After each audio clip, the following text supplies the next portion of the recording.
Olá, meu nome é Rafael e hoje um vídeo rápido e sem introdução, pois o assunto é sério. Na terça dessa semana lançamos um vídeo em que no momento do inscrito falamos sobre os problemas do acúmulo de poder nas mãos de poucos. Acontece que fomos muito criticados, principalmente por defensores do governo. Porém, para quem ainda não sabe, o ministro Sérgio Moro, na manhã dessa sexta-feira, dia 24, pediu demissão fazendo graves acusações contra o presidente Jair Bolsonaro. A fala do ministro e ex-juiz Sérgio Moro mostrou que o que apontamos em nossa fala estava certo. Sobre o que falaram sobre a gente, muitos diziam que éramos esquerdistas enrustidos, porém a nossa mensagem é: autoritarismo não tem lado, nem direita nem esquerda. Autoritarismo é autoritarismo e ele é negativo, ele ataca os seus direitos, ele ataca a população. Então, assistam o polêmico vídeo que eu falei e depois eu falo um pouquinho mais com vocês. Por mais que a pandemia não tenha realmente nada de bom, podemos tirar lições dos efeitos dela, podemos refletir e pensar em um futuro melhor inclusive do que aquele planejado antes. Pensando no que poderia ser melhor daqui para frente e me deparando com o comportamento de muitas autoridades, é que uma das primeiras coisas que me vem à mente é: talvez as estruturas do poder como a conhecemos não sirvam mais para o mundo como ele é hoje e não servirão para o mundo que virá no futuro. Talvez essa forma de governo baseada em poderes, as formas de trabalho baseadas em submissão e as relações sociais que põem pessoas quase que em castas não tenham mais espaço. Para não ser muito subjetivo, eu quero me concentrar nas estruturas do poder político.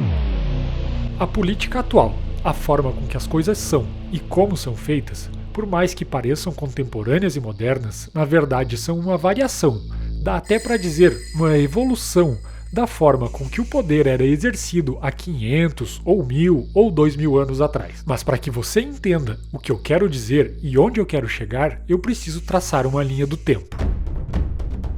As primeiras tribos de seres humanos eram pequenas, nômades, e seus membros eram caçadores-coletores. Não haviam plantações, não havia acúmulo de bens. E por ser um grupo pequeno, todos eram responsáveis por todos, sobrando pouco espaço para o exercício de dominação de pessoas umas para com as outras.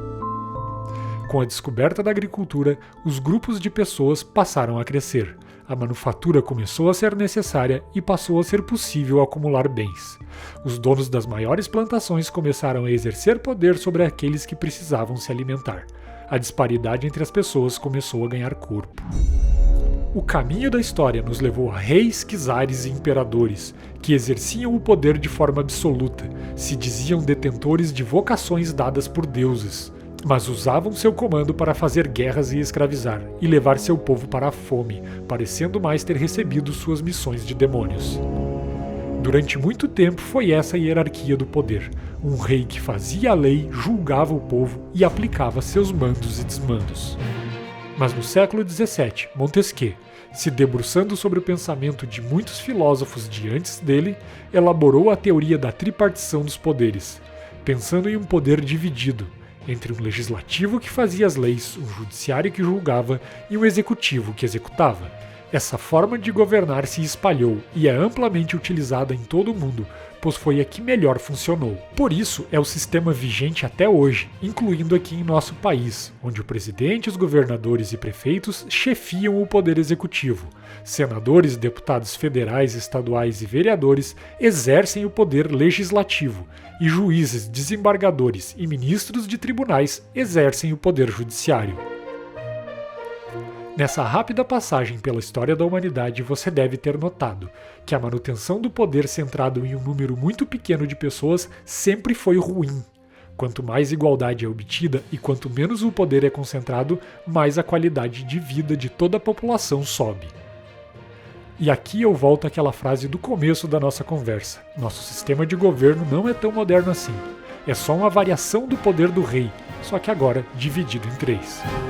E essa simples atitude de tirar o poder da mão de uma pessoa só e dividir isso entre 3 instituições foi capaz de fazer o nosso período da história ser o que tem o menor número de guerras, o período com menos pessoas passando fome, o período menos violento e em que as pessoas vivem mais. E de longe, o que mais produziu riquezas. Mas mesmo assim, ainda vemos líderes tentando implementar o autoritarismo, querendo fechar instituições para poder governar sozinhos, seduzidos pelo poder. Por causa disso eu pensei, O problema talvez seja justamente o poder, pois ele seduz, ele corrompe. É óbvio que uma população reunida em um território necessita de organização para adquirir autonomia, e o Estado é uma forma de organização. Ou você acha que 200 milhões de pessoas poderiam conviver pacificamente dentro dessas fronteiras que chamamos de pátria, sem leis para estruturar normas gerais de convívio social? Essa organização, por meio do Estado, contudo, não deve dar poder aos que chamamos de governantes. Deve sim delegar obrigações para os agentes políticos. Pessoas que passarão a ter a obrigação administrativa, legislativa e judicial. O mundo deve caminhar para a substituição do poder público pelo dever público. O agente encarregado pela atividade pública não deve ter o poder de fazer, ele deve ter a obrigação de fazer. A caneta na mão do presidente não deve lhe conferir poder de assinar e mandar fazer o que ele acha que é melhor. Mas o que deve existir é a obrigação de proteger a população, de buscar o bem comum. O dever exige saber, e não achismos ou conveniências. Pense, faça um exercício mental aqui comigo. Substitua alguém alegando deter poder por alguém cumprindo o seu dever. E me diga se não parece melhor. A polícia que mata um inocente está exercendo seu poder. Um policial que salva a vida de muitos está exercendo seu dever. Atos de corrupção dependem de poder. Combater a corrupção depende de independência entre as instituições. Ou você acha que um ditador vai deixar ser investigado e vai aceitar ser preso por corrupção? Exemplos históricos recentes de concentração e aumento de poder e os danos que isso causou para a humanidade é o que não faltam. Hitler na Alemanha, Mussolini na Itália, Pinochet no Chile e mesmo aqui no Brasil. Médici escondendo uma epidemia de meningite na década de 70 é o poder concentrado e seus malefícios. O poder corrompe. Pessoas com más intenções podem usar o poder para fins maléficos. Então, por que ainda damos poder para determinadas pessoas? O poder é de todos, é do povo, e não devemos delegá-lo. Não existe um salvador da pátria, e não existe um herói para quem possamos dar a nossa autonomia. Cada um deve fazer a sua parte e exigir que o agente público cumpra sua missão. E se observar que esse agente está corrompido pelo desejo de poder, saber que esse agente não serve mais para a função.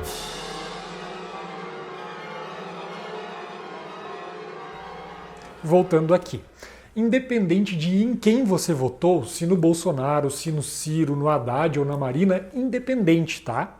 Você exerceu o seu direito de escolher quem você achou que era a melhor opção para o país naquele momento. Se você votou no Bolsonaro, você não precisa se sentir mal por admitir que provavelmente ele busca impedir as investigações da Polícia Federal para se preservar, pois pode ser que ele próprio ou a família estejam envolvidos em escândalos de corrupção. O ministro Sérgio Moro, acreditando em um projeto de país, largou sua carreira na magistratura e apostou no governo, mas percebendo a sujeira por trás dos panos pediu para sair. A fala dele agora mostrou para você também as más intenções do presidente. Então, esse não é o momento de fechar os olhos para os erros e investidas autoritárias de Bolsonaro. Escolher seu voto e o candidato te decepcionar é culpa dele.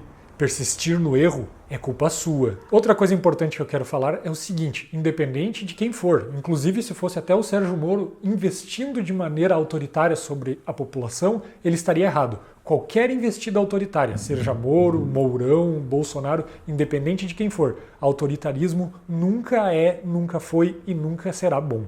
Lembrando que a reforma da Previdência não vai embora com o Bolsonaro e vamos precisar conversar muito sobre ela ainda. Então se inscreva no canal, até a semana que vem com um novo vídeo sobre um tema previdenciário.